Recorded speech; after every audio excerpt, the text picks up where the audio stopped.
বাংলাদেশ জাতীয়তাবাদী দল বিএনপির রাজনীতিতে এক নিবেদিত প্রাণ ও পরীক্ষিত নেতার নাম হাজী মোহাম্মদ জহুরুল হক। দীর্ঘ রাজনৈতিক পরিক্রমায় তিনি তৃণমূল থেকে উঠে এসে বর্তমানে কামরাঙ্গীরচর থানা বিএনপির আহ্বায়ক কমিটির ৩ নম্বর যুগ্ম আহ্বায়ক হিসেবে গুরুত্বপূর্ণ দায়িত্ব পালন করছেন।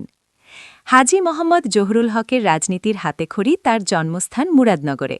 সেখানে প্রখ্যাত রাজনৈতিক ব্যক্তিত্ব কায়কোবাদ শাহ মোহাম্মদ জলসুন কায়কোবাদের সান্নিধ্যে তার রাজনৈতিক জীবনের সূচনা হয়।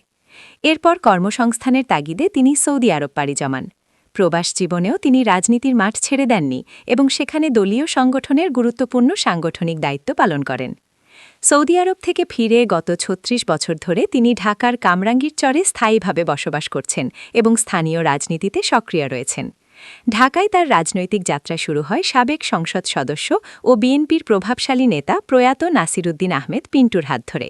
পরবর্তীতে তিনি ঢাকা মহানগর উত্তর বিএনপির আহ্বায়ক ও সাবেক মন্ত্রী আমানুল্লাহ আমানের সান্নিধ্যে রাজনীতি করেন। দলীয় পদবিতে তার অভিজ্ঞতার ঝুলি বেশ সমৃদ্ধ। আমানুল্লাহ আমানের সময় তিনি একটি ওয়ার্ডের সাধারণ সম্পাদক হিসেবে ৩.৫ বছর সফলভাবে দায়িত্ব পালন করেন। এরপর কামরাঙ্গীরচর থানা বিএনপির সিনিয়র নেতাদের সাথে সমন্বয় করে দীর্ঘ ৭ বছর ১ নম্বর যুগ্ম সাধারণ সম্পাদক হিসেবে রাজপথে সক্রিয় ছিলেন। বর্তমানে তিনি কামরাঙ্গীরচর থানা বিএনপির আহ্বায়ক কমিটির ৩ নম্বর যুগ্ম আহ্বায়ক হিসেবে দায়িত্ব পালন করছেন।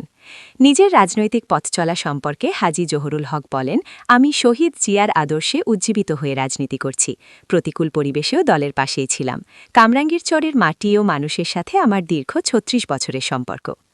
এদিকে বর্তমান ঢাকা ৭ আসনে সংসদ সদস্য আলহাজ হামিদুর রহমান হামিদের কথা উল্লেখ করে তিনি বর্তমান স্থানীয় রাজনৈতিক প্রেক্ষাপট নিয়েও সচেতনতা প্রকাশ করেন। রাজনৈতিক নানা চড়াই উতরাই পেরিয়ে হাজী জহুরুল হক তার এলাকায় দলের নেতৃকর্মীদের ঐক্যবদ্ধ রাখতে নিরলস কাজ করে যাচ্ছেন। তৃণমূলের নেতৃকর্মীরা মনে করেন হাজী জহুরুল হকের মতো অভিজ্ঞ ও ত্যাগী নেতারা দলের দুঃসময়ে রাজপথে থেকে শক্তি জুগিয়েছেন। আগামী দিনেও তিনি কামরাঙ্গীরচর থানা বিএনপিকে আরও শক্তিশালী করতে অগ্রণী ভূমিকা রাখবেন বলে তারা আশাবাদী।